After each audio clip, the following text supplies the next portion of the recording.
Before we begin, please note that the information provided in this video is for educational and storytelling purposes only. I am not a doctor, therapist, or licensed mental health professional. This presentation is not intended to be a substitute for professional medical advice, diagnosis, or treatment. Always seek the advice of your physician or other qualified health provider with any questions you may have regarding a medical condition.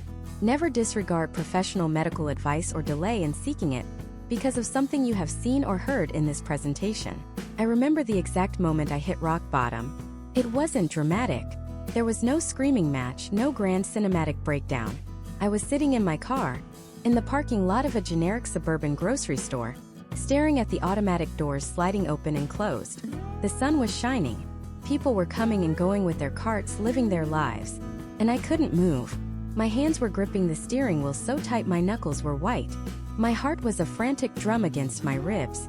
The simple act of getting out of the car, walking 100 feet, and buying a gallon of milk felt as impossible as climbing Mount Everest. The thought of the fluorescent lights, the meaningless small talk with the cashier, the sheer effort of pretending to be a normal functioning human being, it was just too much. I felt this crushing, invisible weight pressing down on me, and all I wanted to do was disappear. If you have ever felt that way, that suffocating feeling of being overwhelmed by the ordinary, of being a stranger in your own life, then this story is for you. Maybe for you it wasn't a grocery store parking lot. Maybe it was staring at a deadline you couldn't start. Maybe it was looking in the mirror and not recognizing the tired, empty person staring back. Maybe it was lying awake at 3 a.m., night after night, your mind racing with 1,000 anxieties you couldn't name. It's the feeling of being stuck. The quiet, desperate knowledge that something is fundamentally wrong, but you have no idea what it is or how to fix it. For years, that was my life. On the outside, everything looked fine. I had a decent job, friends, a place to live. I checked all the boxes of what a successful American life is supposed to look like. I was a master of a performance I called, "I'm fine." But on the inside, I was crumbling. I was living in a state of constant, low-grade dread. It felt like I was walking through life with the volume turned all the way down, watching a movie of my own existence instead of actually living it. Every day was about just getting through, surviving, not thriving. And the worst part? The guilt, the shame. I had a good life, so why did I feel so bad? Why couldn't I just be happy? I tried everything the world tells you to do. I read the self-help books, the ones with the bright, cheerful covers that promise you 7 easy steps to a new you. I tried thinking positive. I would stand in front of the mirror and repeat affirmations until the words felt hollow and meaningless. I tried to hustle harder, believing that if I just achieved more, if I just became more successful, then the emptiness would finally go away. I forced myself to go to the gym, to eat kale, to meditate for 10 minutes a day, all while my internal world was a raging storm. And sure, some of it helped for a little while. It was like putting a band-aid on a gaping wound. It covered up the problem, but it did absolutely nothing to heal it. The truth is, I was asking the wrong question. I kept asking, what's wrong with me? I thought I was broken, a defective model that needed to be fixed. I spent all my energy trying to patch up the cracks, to silence the anxiety, to numb the sadness, to force myself into the shape of the person I thought I was supposed to be. But the real question, the one that changed everything, was not what's wrong with me. It was what happened to me. That single shift in perspective is the entire reason I'm making this. This isn't just another video with 5 tips to feel better. This is a story, a 10-part journey that documents a path from that grocery store parking lot to a life that is not just bearable, but authentic and truly worth living. Over the next 10 parts, we are going on a deep dive. We're not just going to talk about symptoms. We're going to uncover the roots. We're going to explore how the events of our past, the stories we were told, and the beliefs we formed as children create the invisible scripts that run our adult lives. We're going to talk about the mechanics of trauma. Not just the big, obvious events, but the small, subtle wounds that leave scars no one else can see. We'll look at how anxiety is often not a malfunction, but a messenger. How depression can be a logical response to an illogical world. This is the roadmap I wish I'd had when I was lost. It's a journey of deconstruction and rebuilding. We will take apart the machine of the mind to see how it works, to understand why it gets stuck in loops of fear, shame, and self-sabotage. And then, piece by piece, we will learn how to build it back better. Not to become some perfect, flawless version of ourselves, but to become more fully, more honestly, and more compassionately who we already are. This journey is about trading performance for presence. It's about learning to sit with difficult feelings instead of running from them. It's about untangling your worth from your productivity. It's about finding the courage to draw boundaries, to speak your truth, and to finally give yourself the kindness you so freely give to others. My story began in that car, paralyzed by the fear of buying milk. I was a person defined by my anxieties. My world had shrunk to the size of my fears. I believed the voice in my head that told me I was worthless, that I was a burden, that I would never be good enough. That voice was my constant companion, the narrator of my life, and its story was bleak. But what I eventually discovered is that you don't have to believe every story your mind tells you. And more importantly, you have the power to write a new one. So let's go back to the beginning. Not to that parking lot, but further back. To understand how I got there, we have to understand the foundation that was laid years before. We have to understand the blueprint. Because a house with a cracked foundation will never be stable, no matter how many fresh coats of paint you put on it. My foundation, like so many of ours, was built on a series of quiet misunderstandings about how the world worked and my place in it. It was built on the belief that I had to earn love, that my value was conditional, and that my safety depended on my ability to be perfect. And for a child, those beliefs aren't just ideas, they are survival strategies. Strategies that were absolutely necessary then, but are absolutely destructive now. This is where the real work begins. Not by judging that child for the choices he made, but by understanding why he made them. And that's where our journey starts. Imagine a soldier deep in a war zone. Every day for years he wears 100 pounds of armor. It's heavy, it's cumbersome, but it's the only thing that keeps him alive. The sound of a car backfiring sends him diving for cover. The rustle of leaves puts his hand on his weapon. Every shadow is a threat. His hypervigilance, his heavy armor, his aggressive posture. These are his tools for survival. They work. They get him home. But then he's home. He's in a quiet suburban neighborhood. He's trying to play catch with his kid in the backyard. But he's still wearing the armor. He can't lift his arm high enough to throw the ball properly. He can't run without the sheer weight of it driving him into the ground. When his neighbor starts a lawnmower, he flinches, his heart hammering in his chest, looking for a threat that isn't there. The very things that saved his life in one context are now ruining it in another. He's carrying the war with him, long after the fighting has stopped. This is what it's like to carry childhood trauma into adulthood. We are all that soldier in our own way. We forged armor in the battlefields of our youth. For me, my armor wasn't made of steel, it was made of silence. It was the armor of invisibility. I grew up in a house where emotional weather patterns could change without warning. A sunny morning could turn into a Category 5 hurricane in the span of a single sentence. The sound of a key in the door wasn't a comforting signal of a parent's return. It was a trigger, a moment to brace, to assess the sound of the footsteps on the stairs, the way the door was closed. Was it slammed or gently shut? These tiny details were my radar, my early warning system for the storm that might be brewing. In that environment, a child learns one thing very quickly: be small. Be quiet. Don't have needs. Don't have opinions that might contradict the prevailing mood. Don't be too happy because your joy might be seen as an annoyance. Don't be too sad because your tears might be seen as a burden. The safest place to be was nowhere at all. A ghost in your own home. I became an expert at it. I could read a room's emotional temperature the second I walked in. I knew how to merge with the wallpaper. I learned to speak in questions rather than statements. Do you think maybe we could? Instead of I want to. My needs were always presented as negotiable suggestions, easily discarded. I mastered the art of making myself so agreeable, so frictionless, that I created no waves. And in that home, no waves meant survival. It meant safety. That armor of invisibility, of agreeableness, of silence. It worked. Got me through. But then I left home. I went out into the world, into the quiet suburban neighborhood of adulthood. And I was still wearing the armor. I was still a ghost. I'd be in a meeting at work with a great idea, a solution to a problem everyone was stuck on. And I'd feel the words rise in my throat, but they would die there. The old programming would kick in: don't make waves. Don't draw attention. What if the idea is stupid? What if they get angry? The they was no longer a volatile parent, it was a perfectly reasonable boss. But my nervous system couldn't tell the difference. The threat felt just as real. So I'd stay silent, and someone else would eventually suggest a similar idea, and be praised for it. My invisibility was no longer protecting me, It was holding me captive. In relationships, it was even more destructive. I would find wonderful people who wanted to know me, truly know me. But the moment they got too close, the moment they started to actually see me, all the alarms in my head would go off. Intimacy felt like a threat. Being seen felt like being exposed, vulnerable, a target. So I would engage in what I now understand as self-sabotage. I would find a flaw in them and magnify it until it justified pushing them away.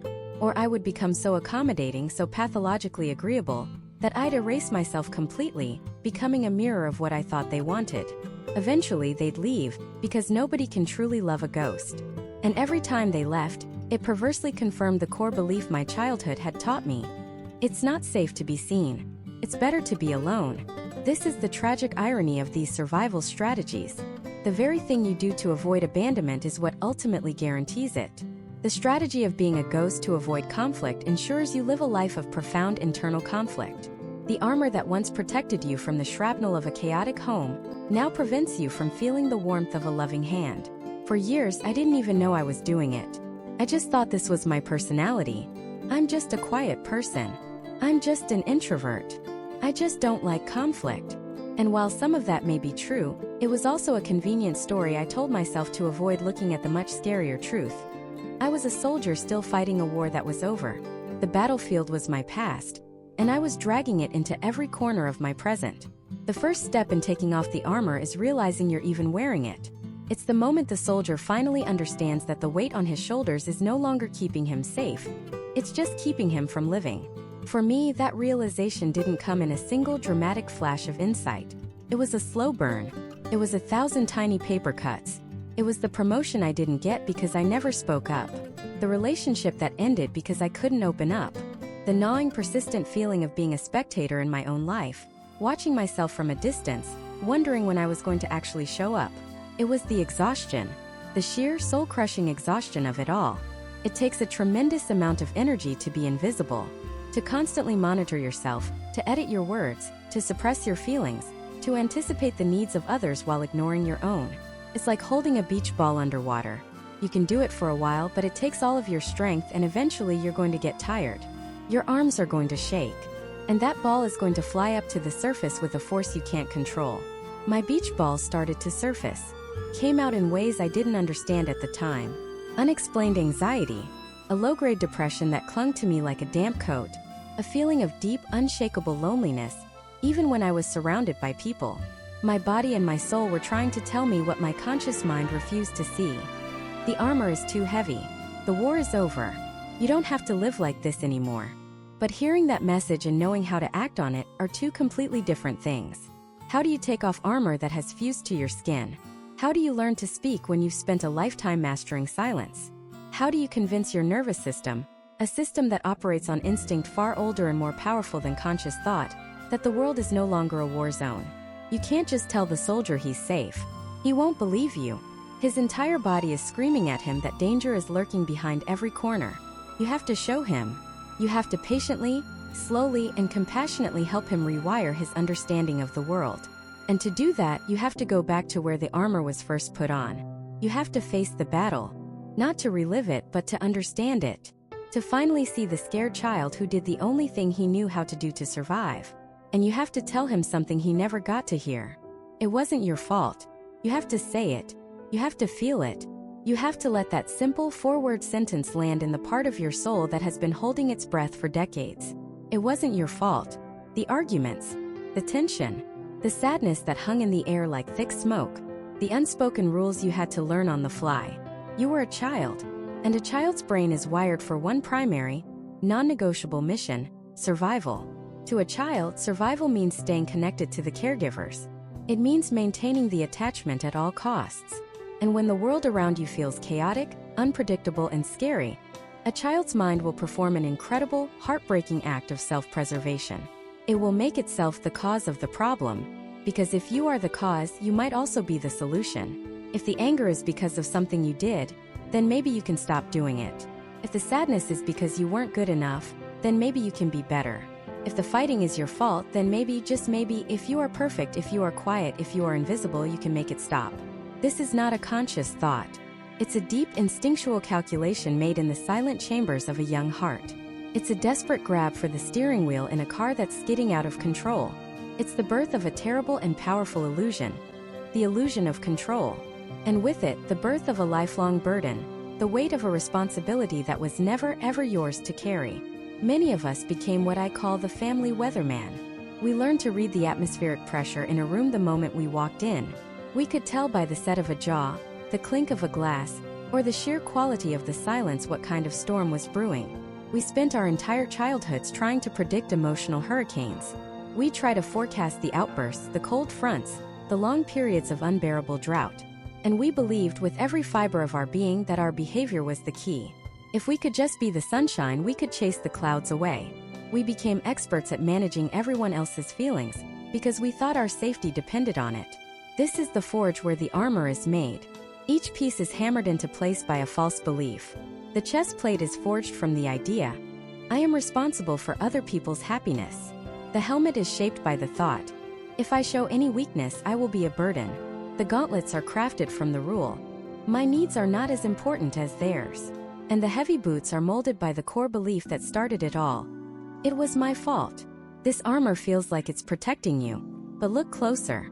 It's a cage that keeps you from ever truly being seen. A cage that keeps you performing the role of the weatherman long after you've left the house where the storms used to rage. You carry it into your friendships, trying to predict what people need before they ask. You carry it into your romantic relationships, walking on eggshells, constantly scanning the horizon for the next sign of a squall.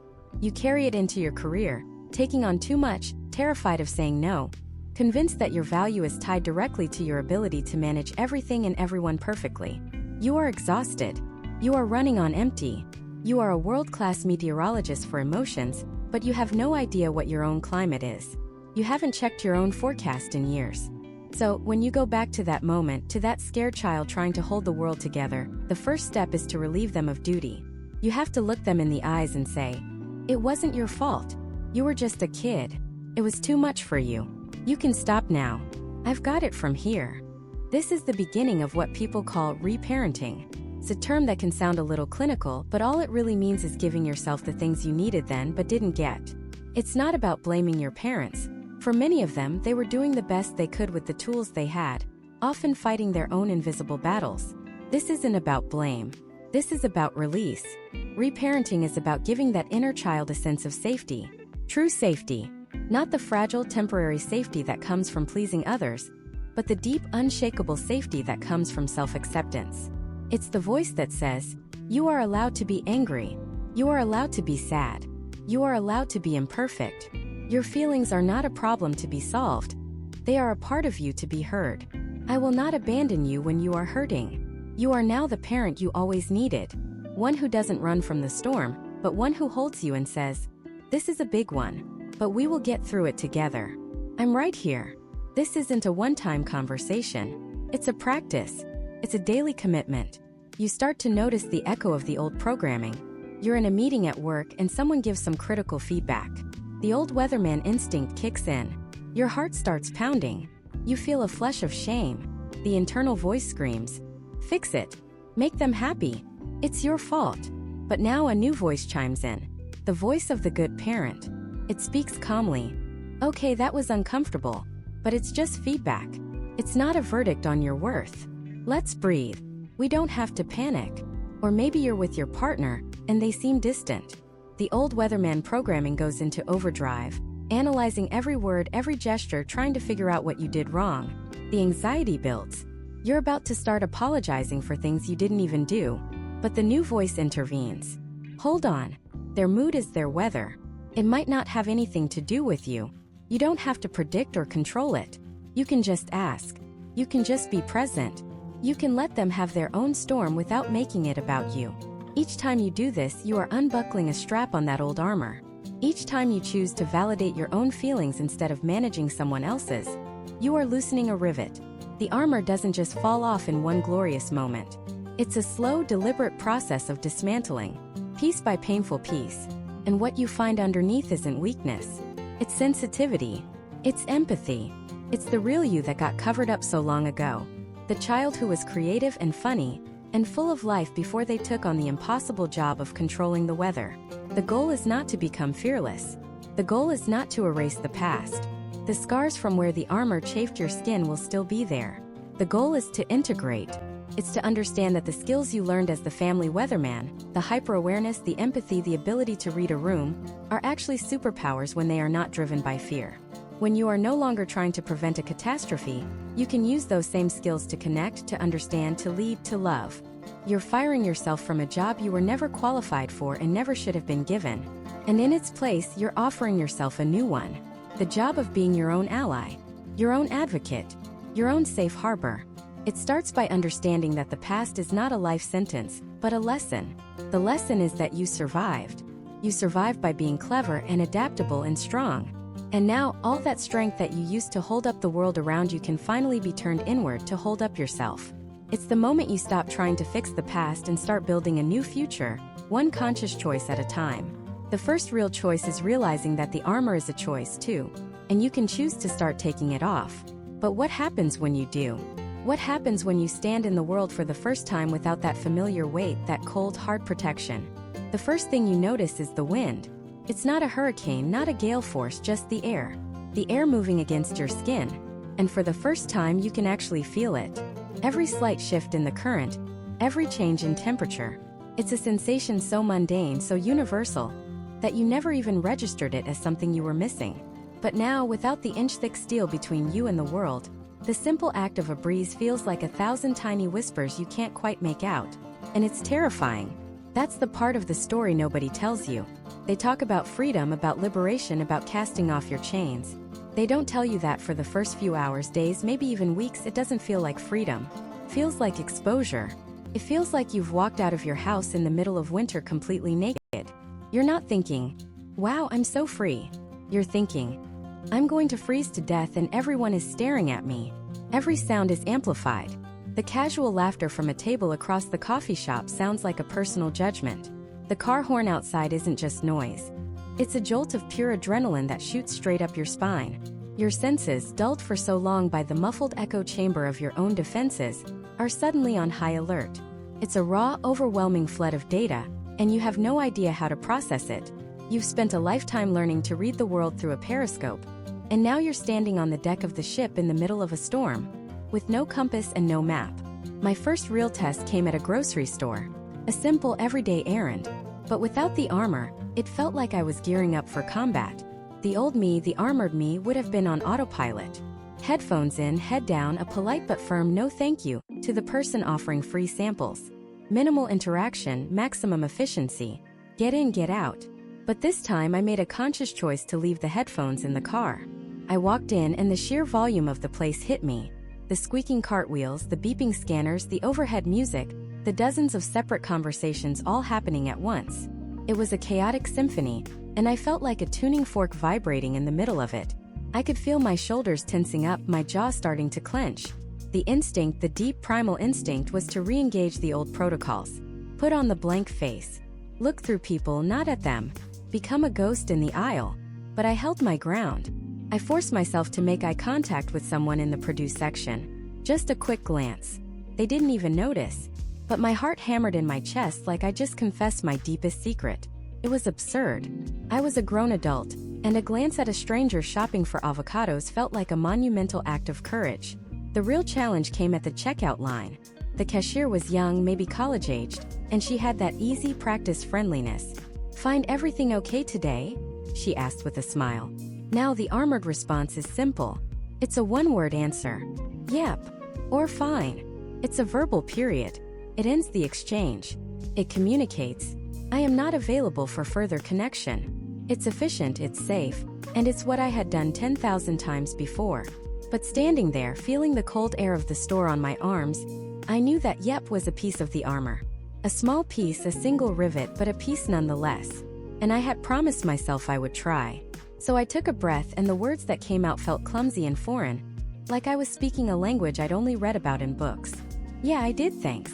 Although I could not for the life of me figure out where you guys hide the capers. It was a simple sentence. A nothing sentence. But in that moment, it felt like I had just handed her my diary. I had offered a piece of information. I had created an opening. I had voluntarily extended the interaction beyond the bare minimum required for the transaction. She laughed. A genuine, easy laugh. Oh my god, I know. They're in the weirdest spot. Aisle 7 with the pickles. It makes no sense. And for about 3 seconds it felt good. Felt human. A tiny, fleeting moment of connection with a stranger over the arbitrary placement of brined flower buds. And then the panic set in. My mind went completely blank. What do I say now? The conversation has continued, and I have no script. The old me would have made a sarcastic joke, a dry, witty comment that gently re-established distance. But sarcasm was a weapon, a shield. I wasn't using that anymore. So I just stood there. I think I just sort of nodded and smiled, a weird frozen smile. She finished scanning my items. Have a good one, she said, her friendly tone unchanged. She'd already forgotten the exchange. It meant nothing to her. But to me, walking out to my car, my hands were shaking. I felt like a total failure. I had fumbled it. I was awkward and weird. I had opened the door a tiny crack, and then slammed it shut in my own face. The drive home was a spiral of self-recrimination. See? This is why you don't do this. This is why the armor works. You're not good at this. You're broken. Just put it back on. It's easier. It's safer. No one gets hurt, and you don't have to feel this burning, cringing shame. That voice is so seductive. It speaks in the language of logic, of self-preservation. It promises an end to the discomfort. And it is the single most dangerous voice you will hear on this journey, because it's offering you a return to a prison you just escaped, telling you how comfortable the cell is. I got home, put the groceries away, and just sat on my kitchen floor, completely drained. I had survived. The world hadn't ended. The cashier wasn't going to write a blog post about the weird guy who didn't know how to talk about capers. Nothing had actually happened. The entire drama had played out inside my own head. And that's when I realized something profound. The point wasn't to be smooth. The point wasn't to suddenly become a charismatic conversationalist overnight. The point was to survive the awkwardness. The goal wasn't to avoid the feeling of vulnerability. It was to sit in it and not let it destroy you. Think of it like this. When you first start lifting weights, your hands are soft. The rough bar hurts. It creates blisters. It's painful. You could wear thick, padded gloves. That's the armor. Protects you, but you can't feel the bar properly. Your grip is never as strong. You're disconnected from the very thing you're trying to engage with. The other option is to keep lifting. Your hands will hurt. The blisters will form, and some might even break. But eventually, your skin adapts. It builds calluses. A callus isn't armor. It's not a barrier that prevents you from feeling. It's toughened skin. You can still feel the pressure, the texture, the temperature of the bar, but it no longer causes you pain. It allows you to engage with the weight, to hold on tighter, to lift more. That awkward, cringy conversation at the grocery store? That was my first set of reps. It hurt. It created a blister on my psyche. But by sitting on my kitchen floor and just letting the feeling of shame wash over me without running back to the armor, I was allowing the first microscopic layer of a callus to form. I was teaching my nervous system a new lesson. You can feel this and you will survive. This is the real work. It's not about grand, heroic gestures. It's about 1,000 tiny, awkward, and deeply uncomfortable moments. It's about building a new kind of strength, not by deflecting the world, but by learning for the first time how to actually hold it. The question is, how do you endure that process long enough to see the results? How do you handle the pain of building something new before it's strong enough to actually protect you? The answer is you don't. You don't just handle it. You don't grit your teeth and power through it. That's the old way. That's the logic of the shield. The logic of endurance, of brute force. And it will fail you here because the very pain you're trying to endure is the exhaustion from having done that your entire life. Trying to force your way through this fragile, in-between space is like trying to sprint across a frozen lake by stomping as hard as you can. You won't make it to the other side. You'll just end up in the freezing water. No, the secret to surviving this phase, the most treacherous part of the entire journey, is to completely redefine what it means to move forward. We think of healing as a construction project. We tear down the old, condemned building of our trauma and we build a beautiful new skyscraper in its place. But we forget where we have to live while this is happening. We have to live in the construction site. We're sleeping on the dirt floor, exposed to the rain, with nothing but rebar and scaffolding around us. It's cold. It's dangerous. And looking up at the half-finished structure, it doesn't feel like a future home. Feels like a skeleton. And the temptation every single day is to abandon the project and go find some other broken-down shack to hide in. At least it has a roof, we tell ourselves. At least it's familiar. This is the great lie of healing. That the discomfort of growth is a sign that you're doing it wrong. Your brain, desperate for the safety of the known, will scream at you. It will say, see? This hurts. This is worse than before. You were safer with the shield. You were better off numb. Let's go back. And every ounce of your conditioning will agree. But the pain of this phase is not the pain of injury. It is the pain of new muscle being built. It's the ache you feel the day after a workout you've never done before. It is evidence of work, not evidence of failure. So the first tool you need in this construction phase is not a hammer or a blueprint. It's a new definition of progress. Progress in this space is not linear. It is not a straight line up. It looks more like the stock market on a volatile day. A frantic scribble of ups and downs that, only when you zoom way out, shows a general upward trend. On most days, you will not feel like you are winning. A good day is not a day where you feel happy. A good day is a day where you fall down 9 times and you get up 10. A great day is a day you fall down 9 times and you only get up 9, but you allow yourself to rest on the ground for a minute without beating yourself up for it. I remember a period about a year into my own work where I thought I had it figured out. I was meditating, I was journaling, I was feeling my feelings. I felt like I'd finally laid a solid foundation. Then one Tuesday, for no reason at all, I got an email from a coworker with a slightly critical tone. Nothing major, just a simple question about a project deadline. And I shattered. Not on the outside. On the outside, I replied politely, but on the inside, the floor fell out. I was thrown right back into that childhood feeling of being a disappointment, of being fundamentally wrong, of being unsafe. The old panic came roaring back, the cold sweat, the racing heart, the desperate, clawing need to either run or apologize for my own existence. And in that moment, the old me would have seen this as proof. See? All that work was for nothing. You're still broken. You'll never change.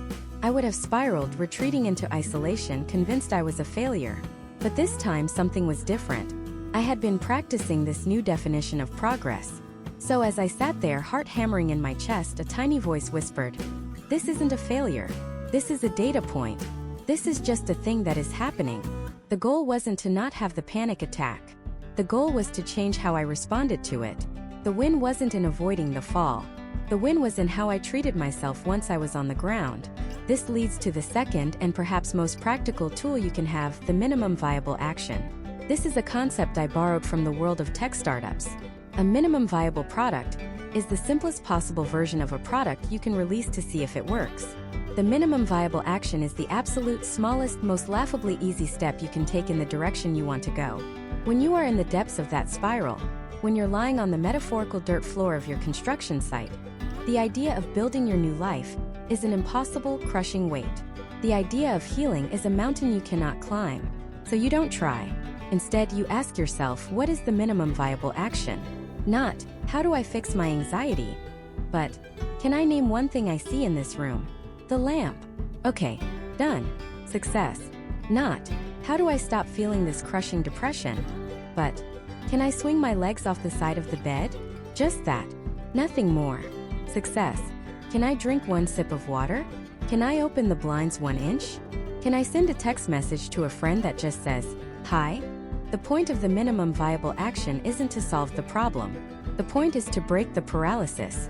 It's to prove to your screaming, terrified brain that you are not powerless. You can still act. It is a single tiny spark of agency in the overwhelming darkness. In that moment in my office, panicking over an email, my minimum viable action was this. I stood up, walked to the water cooler and filled my bottle. That's it. I didn't solve my deep-seated fear of criticism. I didn't instantly feel better. But I did something. I moved my body. I changed my physical state. And that tiny action created just enough space for my next thought, which was, okay, what's the next MVA? And the next one was just walking outside and feeling the sun on my face for 10 seconds. These tiny, almost insignificant acts, when stacked one on top of the other, become a ladder. They don't magically lift you out of the pit, but they give you a way to start climbing. But there's a third tool that holds all of this together. Without it, the new definition of progress feels like a lie, and the minimum viable actions feel pointless. This tool is radical self-compassion. We hear that term and we think it's soft, that it's about letting ourselves off the hook. It is the opposite. It is the most rigorous and essential discipline in this entire process. Self-compassion is not telling yourself, "It's okay that you messed up." It's telling yourself, "Of course you're struggling. This is incredibly hard." You are rewiring decades of conditioning while living your life. It makes sense that you feel this way. It is the practice of meeting your own pain not with judgment, but with validation. When that inner critic starts screaming, "You're failing. You're pathetic for reacting this way," self-compassion steps in like a good friend, puts an arm around you and says, "Wow, that sounds really painful. It's understandable that you're feeling scared right now." It doesn't argue with the critic. It doesn't deny the pain. It simply validates the experience. This act of validation is revolutionary. It takes the fuel away from the fire of self-judgment. The critic thrives on the belief that you shouldn't be feeling what you're feeling. By simply acknowledging and allowing the feeling, you neutralize the attack. This is what I did after I stood in the sun for 10 seconds. I took a breath and I said to myself out loud but quietly, "It's okay that you're scared." That email tapped into a very old wound. It makes sense that your body is reacting this way. I didn't feel better instantly, but the panic receded from a tidal wave to a manageable current. I wasn't fighting myself anymore. I was on my own side. These three things, redefining progress, the minimum viable action, and radical self-compassion, they are the survival kit for the in-between. They are the rations, the first aid, and the compass you need to navigate the construction site of your own soul. They don't make the process painless or fast, but they make it possible. They give you a way to endure the exposure, not by building the old walls back up, but by learning how to comfort yourself in the cold. They teach you that the goal isn't to never fall, but to become an expert at treating your own scrapes and bruises, and getting back to the work of building. We've learned how to survive in the middle of the storm, but survival isn't the ultimate goal. The goal is to build a structure so sound, so authentic, that it can withstand any weather. The goal is to build a lighthouse, and the foundation of that lighthouse must be made from a material we've been taught to ignore, or even despise our entire lives, our own unvarnished, authentic truth. So how do you find it? How do you get your hands on this raw material, this unvarnished, authentic truth, when you've spent a lifetime paving over it? We live in a world that practically demands we bury our truth. We bury it under layers of politeness. We bury it under expectations from our parents, our partners, our bosses. We bury it under the glossy, filtered highlight reels of social media that scream at us what a successful, happy, worthy life is supposed to look like. We bury it under fear of judgment, fear of failure, fear of being too much or worse, not enough. Over the years, these layers compact. They become sediment, hardening into a false ground that we learn to walk on. We build our entire lives on this artificial surface, and for a while it might even feel stable. We get the degree we were told to get. We take the job that sounds impressive at a dinner party. We follow the life script that was handed to us at birth. And we tell ourselves this is it. This is solid ground. But it's not. It's a crust, and underneath it, our real truth is a tectonic plate, shifting, groaning, causing tremors in our lives that we can't quite explain. Those tremors are the anxiety that creeps in on a Sunday night. They're the feeling of being a fraud in your own life. They're the hollow ache you feel after a day of smiling and nodding, and playing a role you never auditioned for. Your soul is trying to tell you that the ground you're standing on is about to give way. The work of healing, the work of building that lighthouse, isn't about finding new, better materials to patch up the cracks. It's about undertaking an archaeological dig. It's about getting on your hands and knees with a pickaxe and a brush and starting the slow, painstaking work of chipping away at those hardened layers of should and supposed to uncover what's been buried underneath. I remember my own dig. For years, I had built my life on the foundation of being the capable one, the responsible one, the one who could handle anything. It was a role I had perfected. I had a career that was, by all external measures, successful. I was climbing the ladder, earning the respect of my peers, checking all the boxes. But I was living in a state of quiet, perpetual exhaustion. My body was screaming at me. I had chronic migraines, digestive issues, an immune system that was constantly on the fritz. I was getting the message, but I refused to listen. Because listening would mean admitting that the entire structure I built my identity on was a sham. The first layer I had to break through was denial. The voice that said, "You're fine. Everyone feels this way. Just push through it. Don't be so weak." This layer is the thickest, because it's reinforced by our culture of hustle and productivity. We're taught that burnout is a badge of honor, that listening to your body's need for rest is a sign of laziness. Chipping away at this meant doing something terrifyingly simple: I started telling the truth just to myself. I bought a cheap notebook and every night I would answer one question. How do I really feel right now? Not how I should feel. Not how I want to feel. But what was the raw, honest-to-God truth of my emotional state? The first few entries were garbage. Fine. Tired. A little stressed. I was still performing, even for an audience of one. But I kept at it. And one night the dam broke. The pen started moving and it wouldn't stop. I feel trapped. I feel like I'm suffocating. I hate my job. I feel like I'm wasting my entire life playing a part for people I don't even like, to earn money to buy things I don't even want. I am desperately, profoundly, bone-deeply unhappy. Reading those words on the page was like a lightning strike. It was horrifying. And it was the most freeing thing I had ever experienced. That was the first crack in the sediment. I had finally touched something real. Once you break through that first layer of denial, you hit the next one, shame. The voice of shame is insidious. It whispers, "Who are you to want more? Look at everything you have. You're being ungrateful. You're being selfish. What you really want is ridiculous, it's impossible, people will laugh at you." This layer is made of all the judgments you've ever internalized. It's your parents' disappointment, your third-grade teacher's criticism, society's narrow definitions of success. Excavating this layer requires a different tool. It requires curiosity. When that voice of shame starts whispering, you don't fight it. You don't argue with it. You just get curious. You ask it questions like an archaeologist examining a strange artifact. Where did I learn that wanting this is selfish? Who taught me that my dreams are ridiculous? Whose voice is this, really? And when you look closely, you realize that voice isn't yours. It's a recording, a ghost from your past, playing on a loop. You didn't write that script. And you don't have to keep performing it. You can simply acknowledge it. Ah, there's that old story again. And then gently set it aside and pick up your shovel. My big shame story was that I secretly wanted to do creative work. I wanted to write, to create, to connect with people on a deeper level. But the shame voice said, "That's not a real job. You're not talented enough. You'll be a starving artist. You'll disappoint everyone." For months, I just let that voice talk and I would just write down where it came from. I traced it back to offhand comments from relatives, to the pragmatic advice of guidance counselors, to the cultural narrative that art is a hobby, not a career. And in seeing its origins, it lost its power. It wasn't an absolute truth. It was just a collection of other people's fears. This is the process. It's not a one-time event. It's a daily practice of digging. Some days you'll barely scratch the surface. Other days you'll uncover a huge piece of yourself you'd forgotten was even there. A passion you abandoned, a dream you dismissed, a core value you betrayed.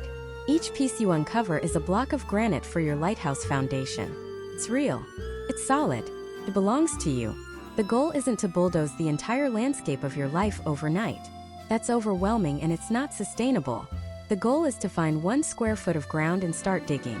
Start with one simple, honest question. What is one thing I'm pretending not to know? What is a truth my body is telling me that my mind is ignoring? What would I do if I knew nobody would judge me? Don't worry about what you'll do with the answer. Don't worry about how it will change your life. The first step is just to have the courage to look. To write it down. To say it out loud in an empty room. To give it air. Because the truth, once acknowledged, has a momentum all its own. It's the first ray of light breaking through the clouds. It's the first solid piece of stone you can hold in your hands and say, "This is real. This is mine." And holding that first piece of raw, liberated truth feels incredible. It's a taste of a freedom you might not have known was possible. But it also creates a new and immediate problem. Because that truth is new, it's vulnerable, and the moment you bring it out into the open, the world will rush in to test it, to question it, to try and bury it all over again. Uncovering your truth is the first battle. The second, and perhaps harder battle, is learning how to defend it. And it's a defense you have to mount on 2 fronts simultaneously. The external world, and the far more treacherous landscape of your own mind. The moment I started to articulate my own truth, that the career path I was on was a cage I had built for myself, that certain relationships were draining my life force, that I needed quiet and solitude to function, not constant social engagement, the pushback was immediate.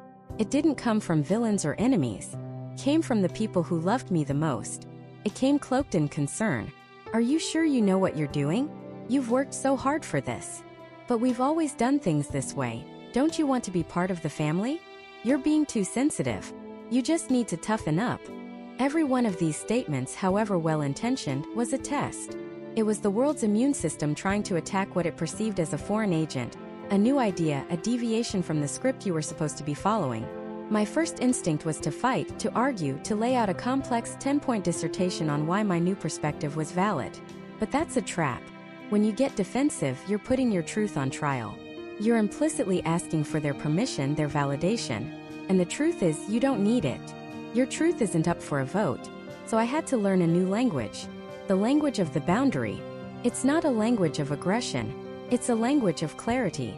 The first phrase I mastered was the simple, powerful act of repetition. It's a technique some call the broken record. Someone wants you to commit to something that violates your new understanding of yourself. You say, "Thank you for the invitation, but I won't be able to make it." They push back. "Oh, come on, it'll be fun. Everyone's expecting you." Instead of justifying, arguing, or explaining the intricate details of your mental health journey, you just repeat the boundary. Calmly, gently. "I understand and I appreciate that, but I won't be able to be there." They might get frustrated. They might call you stubborn. But you're not there to win an argument. You are simply holding a line. You are a stone in the river, and their arguments are just water. The water can rush and foam, but the stone remains. It's incredibly difficult at first. Feels rude. Feels cold.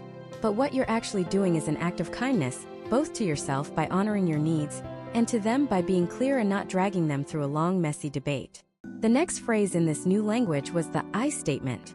For so long, my frustrations came out as accusations. "You always make me feel guilty. You never listen to me." All that does is force the other person to raise their shields. But when you learn to speak from your own experience, it's almost impossible to argue with. The shift from "you're stressing me out" to "I feel overwhelmed in these situations" is monumental. One is an attack. The other is a confession. One invites a fight. The other invites, if you're lucky, understanding. "I feel anxious when the plan changes at the last minute. I need some quiet time to myself after a long week." These statements aren't asking for permission. They are declarations of your own inner reality. You are giving someone a user manual for how to interact with you, and whether they choose to read it or not is up to them. But you've done your part. You've spoken your truth without making it an attack on theirs. But here's the secret. Mastering the external defense is the easy part. The real war is waged against the echo of those external voices that gets inside your head and teams up with your own inner critic. You can stand firm against a loved one, hold your boundary, and walk away feeling strong. And then in the quiet of your own home, the doubt floods in. Maybe they were right. Maybe I am being selfish. Maybe I'm just making excuses. Who do I think I am to ask for this? Who do I think I am to change? This internal saboteur is so much more dangerous than any external critic because it knows all your weaknesses.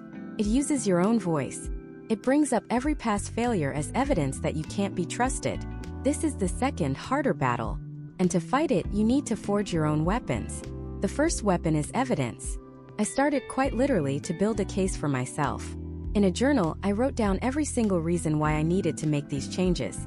I documented the feelings of burnout, the anxiety attacks, the feeling of being a fraud in my own life. I wrote down the moments of clarity, the small joys I felt when I did honor my own needs. It became my book of evidence. When the internal critic would start its cross-examination, telling me I was being dramatic or making things up, I would go back and read it. The words on the page were undeniable. They were a record of my own suffering and a testament to the necessity of my new path. It's hard for the voice of doubt to argue with documented history. The second weapon is alliance. You cannot win this war alone. For the longest time, I thought asking for help was a weakness. But in this fight, it is a core strategy. You have to find your allies. This might be one trusted friend, a therapist, a support group. It needs to be someone who isn't invested in your old self. Someone who can see the emerging you and reflect it back to you. Their job is to be an external anchor for your new truth. When your own inner voice is wavering, you need to be able to borrow the strength of theirs. I remember calling a friend after a particularly brutal family conversation. My resolve completely shattered, convinced I was a terrible, selfish person.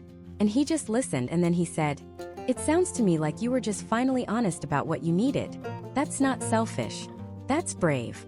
And in that moment, his voice was louder than my doubt. His belief in me was a shield I could hold up until my own was strong enough again. Defending your truth isn't a one-time event. It's a daily practice. It's like building a muscle. The first time you set a boundary, it will feel wobbly and weak. You'll be sore afterwards, riddled with guilt and doubt. But the next time it's a little easier. The muscle gets stronger. The guilt starts to subside, replaced by a quiet hum of self-respect. You begin to realize that the people who truly love you might be confused at first, they might even struggle, but eventually they will adjust. They will learn the new you. And the ones who can't, the ones who insist on you staying in the box they built for you, their departure from your life, as painful as it might be, is not a loss. It is a clearing of the path. It's a process of learning that no can be a complete sentence, that your peace is not negotiable, that your mental health is not a debate topic. You are not defending a whim or a mood. You are defending the very essence of who you are discovering yourself to be. It's not about building walls to keep people out. It's about building a foundation strong enough to hold the life you actually want to live. It's a shift from seeking approval to cultivating alignment. And once that foundation is secure, once you know how to protect the perimeter of your own well-being, you can finally start the real work, deciding what you want to build inside. And this is, without a doubt, one of the most terrifying and exhilarating moments in the entire healing process. You're standing in the middle of a wide-open field that you fought tooth and nail to clear. The fences are up, the ground is level, the foundation is solid. But now you're left with a question that can feel heavier than all the battles you just won. What now? For so long, the mission was clear: survive, defend, escape. Your energy was focused on tearing down the old, rotted structure of your past. But building is a completely different skill set. And for me, that realization was a shock to the system. I remember standing in my own metaphorical field, this newfound quiet in my mind, and my first instinct was to panic. The silence was deafening. My first impulse wasn't to dream, it was to fill the space as quickly as possible with anything familiar. I started trying to rebuild a smaller, healthier version of my old life. I thought, okay, I used to be a workaholic who ran on ambition and external validation. So the healed version of me must be someone who has a balanced career, who still achieves, but also does yoga on the weekends. I tried to cram the new me into a blueprint designed by the old me, and it felt wrong. It was like trying to furnish a modern, open-concept home with heavy, ornate furniture from a dark, cramped apartment. Nothing fit. The ambition felt hollow. The goals felt like they belonged to someone else. The more I tried to build what I thought I should build, the more I felt like a stranger in my own life. I had spent years learning to listen to my gut, to my body, to the quiet whispers of my intuition. And now, in this crucial moment, I was ignoring all of it in favor of a pre-approved floor plan for a successful life. This is the great trap of this stage. You do all the work to create a safe inner world, only to invite the old architects of should and supposed to back inside to design the place. And that's when I had to learn the difference between being an architect and being an archaeologist. I thought my job was to be an architect, to design a future from scratch, to draw up blueprints for a new identity. But I was missing a critical first step. Before you can build, you have to excavate. You have to become an archaeologist of your own soul. Your true self isn't something you invent. It's something you uncover. It's been buried for years under layers of expectations, trauma, social conditioning, and the desperate need to fit in. The real work of building isn't about picking out new paint colors. It's about gently brushing away the dirt and debris until you find the original foundation. What did you love before someone told you it was silly? What brought you a sense of wonder before you were taught to be productive? Who were you before you started performing for everyone else? This archaeological dig is a process of radical curiosity. It's not about grand, life-altering decisions. It's about small, low-stakes experiments. I called it my menu of maybes. I went to the library and instead of heading to the business section like the old me would have, I just wandered. I picked up a book on astrophotography, a novel by an author I'd never heard of, a collection of poetry. I wasn't committing to becoming a photographer or a poet. I was just trying a bite-sized sample of a different world. I was collecting data on myself. I took a free online class in coding. Hated it. Good data. I tried a pottery class. My hands covered in clay, spinning this shapeless lump into something resembling a bowl. It was the first time I'd felt truly present in years. Interesting data. I started going for walks without my phone, just to see what I would notice. I started listening to different kinds of music genres I had previously dismissed as not for me.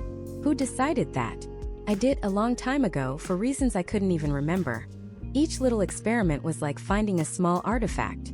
The pottery class uncovered a buried love for creating with my hands. The walks uncovered a deep need for quiet and nature. The new music uncovered a part of me that was more expansive and less judgmental than I thought. None of these things were a career path. None of them were a new identity. But they were clues. They were fragments of a forgotten language, my own language. And this is the key: you have to give yourself permission for it to be messy and directionless at first. We are conditioned to be efficient, to have a 5-year plan. But you cannot plan your way back to your own soul. You have to wander. You have to get a little lost. The goal of the archaeological phase isn't to find a map. It's to learn how to use a compass. And that compass is your own internal resonance. It's that feeling, that quiet hum of yes deep inside you. It's the feeling you get when you lose track of time doing something. It's the activity that leaves you feeling more energized, not less. It's the conversation that makes you feel seen and expanded. Your only job at this stage is to notice that feeling, to catalog it, to say, ah, there it is again, and move a little closer in that direction. For me, this process led to a core discovery. The artifacts I was digging up: a love for storytelling, a fascination with psychology, a need for deep connection, a joy in teaching. They weren't random. They pointed toward a set of core values. My old life had been built on values I had inherited: achievement, status, security. But the life my soul actually wanted was built on a different foundation entirely: creativity, connection, and wisdom. Once I understood that, the building process changed. I was no longer just throwing things at the wall to see what stuck. I had a filter. I could now ask myself, does this opportunity align with my value of creativity?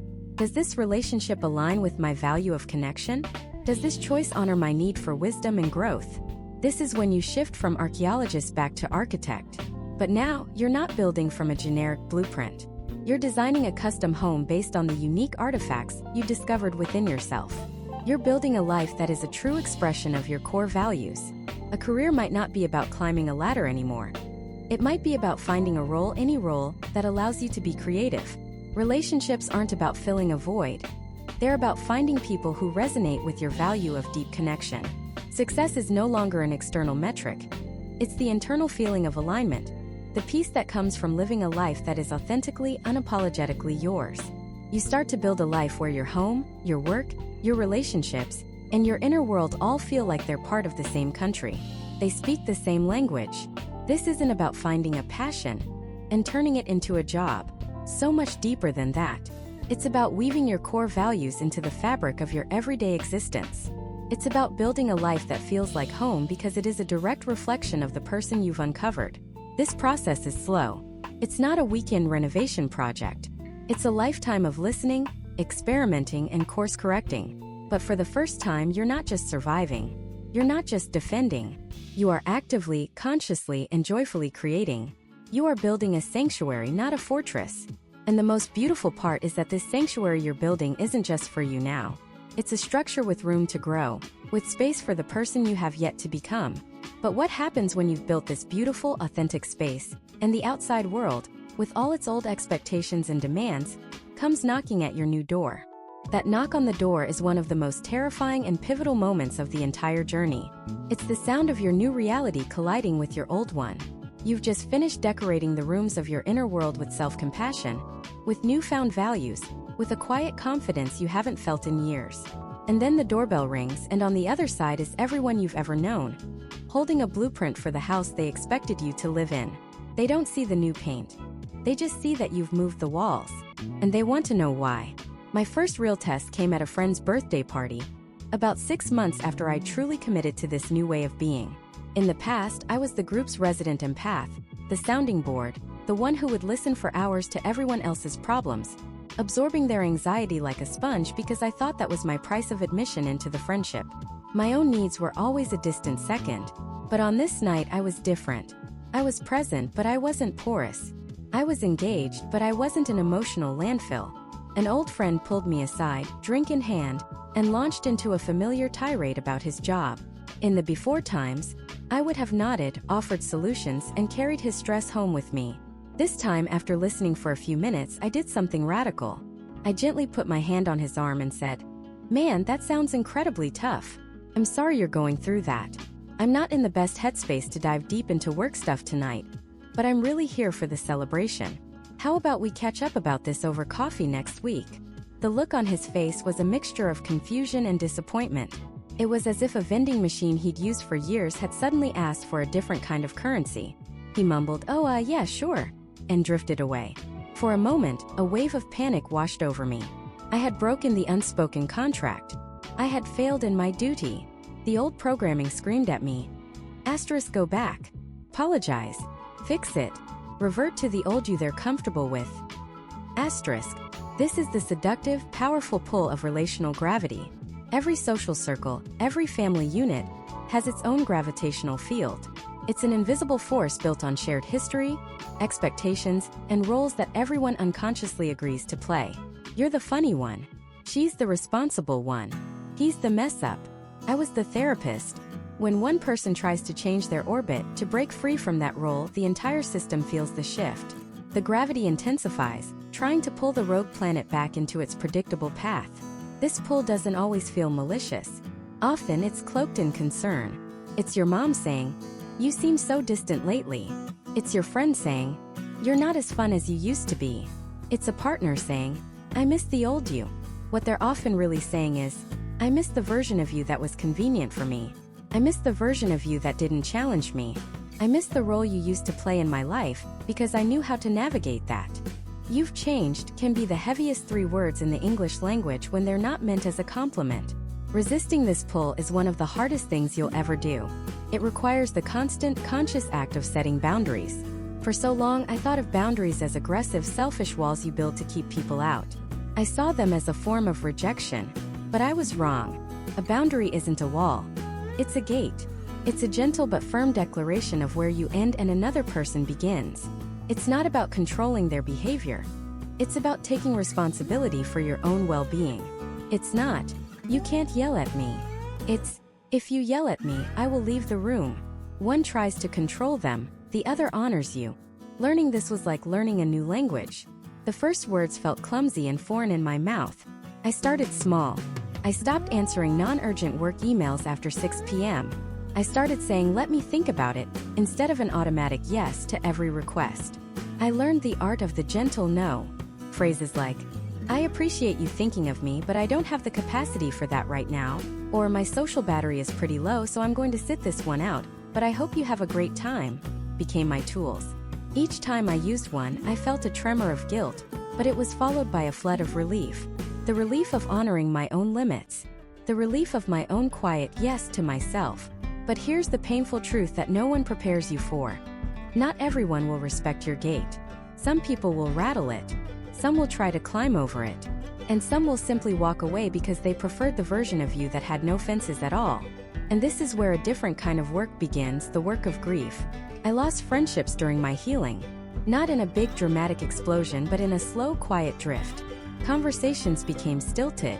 The old dynamics we relied on were gone, and we didn't know how to build new ones.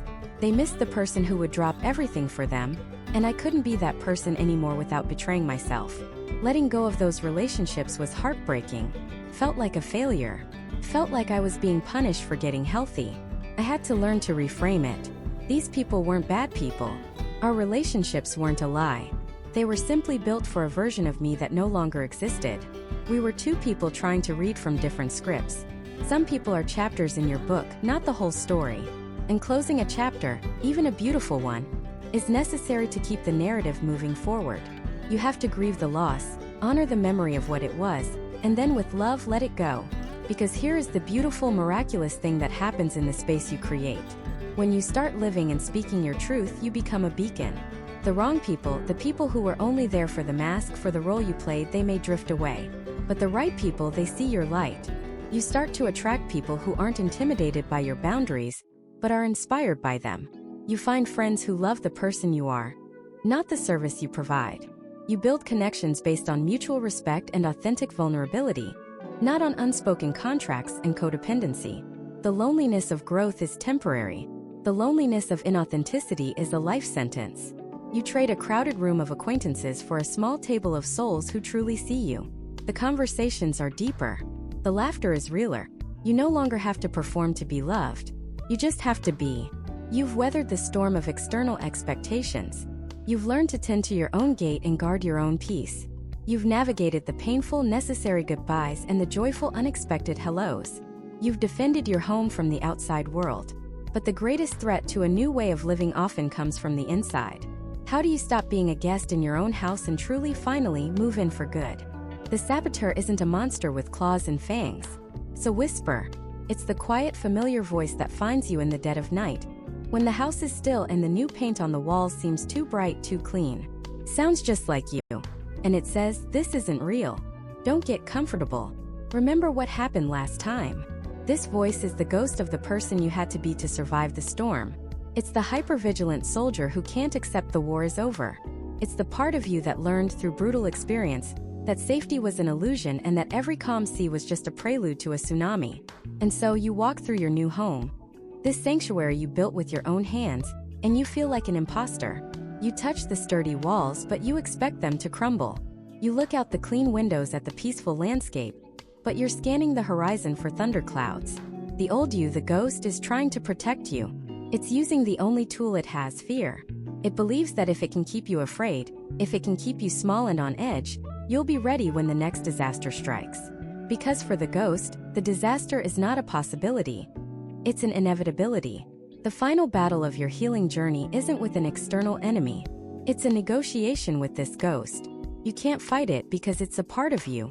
You can't banish it because it holds the memories of your survival. To fight it is to fight yourself, to tear down the very foundations you just laid. So you don't fight.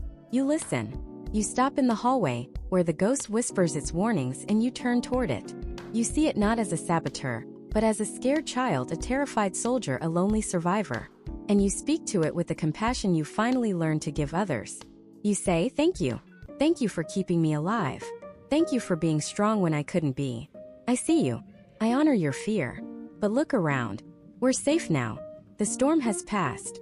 Your job is done. You don't have to stand guard anymore. You can rest. This is the hardest conversation you will ever have. It's an act of radical self-acceptance.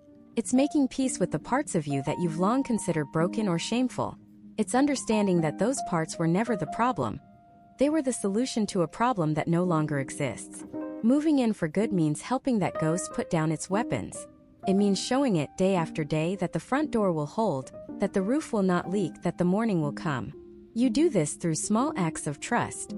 You unpack the last box, the one filled with your most vulnerable hopes, and you find a place for them. You hang a picture on the wall, not of the past but of a future you dare to imagine. You sleep through the night without checking the locks 3 times. Each act is a quiet message to the ghost. We are home. We are staying. And as you do this, something miraculous happens. The ghost doesn't vanish. It integrates. The soldier's vigilance becomes your quiet discernment. The scared child's sensitivity becomes your empathy. The survivor's resilience becomes the unshakable bedrock of your new life. You don't lose a part of yourself. You reclaim it. You transform its purpose from survival to thriving. You stop being a guest in your own house and become its keeper, its steward, its soul. The house is no longer just a shelter. It becomes an expression of who you are. The path doesn't end here. This is the great misunderstanding about healing. We think the goal is to arrive at a destination, a perfect sunlit clearing where we will be happy forever. But the house you built isn't the destination. It's the base camp. It's the place you return to, the place you recharge, the place from which all new adventures begin. The path now leads from your front door, out into the world. But it's a different path now. You're not crawling through the mud, lost and alone. You're walking with your head held high, with a solid place to come home to. You can take risks because you know you have a safe place to land. You can love deeply because you know how to heal your own heart if it breaks. You can face the world's storms because you are no longer a refugee from your own. Living in this new way requires maintenance. A home must be cared for. This is the practice. It's the daily choice to sweep the floors of negative self-talk, to open the windows and let in fresh perspectives, to tend to the garden of your own well-being. It's checking in with yourself. How am I feeling? What do I need? Where is the ghost today? Is it anxious? Okay, let's sit with that anxiety for a moment. Let's reassure it. This isn't a regression. It's maintenance. It's the responsible, loving work of a homeowner. Some days the old wiring will spark. A memory will trigger a familiar fear. A careless word from someone will feel like a battering ram at the door, and in those moments you won't panic. You won't assume the entire house is about to collapse. You'll know where your tools are. You'll have your blueprints, the lessons you learned, the truths you discovered. You'll be able to say, "Ah, yes, I recognize this. This is the old plumbing acting up. I know how to fix this." The work is never truly done, but the work becomes different. It shifts from frantic, desperate construction in the middle of a hurricane to calm, mindful upkeep on a sunny afternoon. And from this place of stability, you start to notice something else. Your light is on.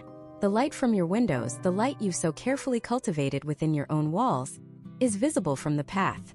And others who are still lost in their own storms see it. They see that someone made it through. Your story, the one you were once so ashamed of, becomes a map. The scars you tried to hide become the contour lines on that map, showing the treacherous valleys and the mountains you climbed. You don't have to preach.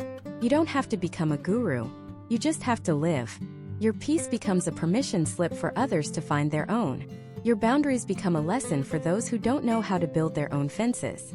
Your self-compassion becomes an invitation for others to be kinder to themselves.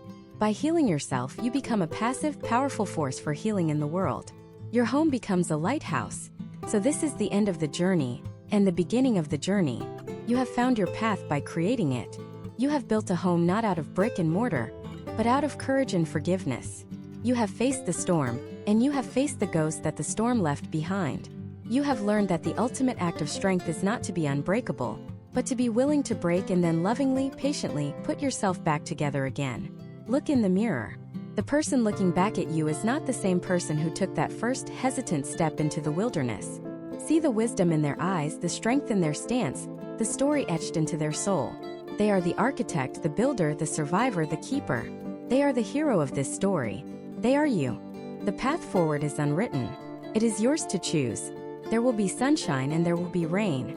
There will be easy strolls and there will be steep climbs. But you will never be homeless again. You carry your home inside you. It is your peace, your resilience, your truth. Walk on. Walk on in the full, glorious, complicated, and beautiful truth of who you are. The journey was never about arriving at a perfect place. It was about becoming a person who could build a perfect place to belong, right where you stand. Welcome home.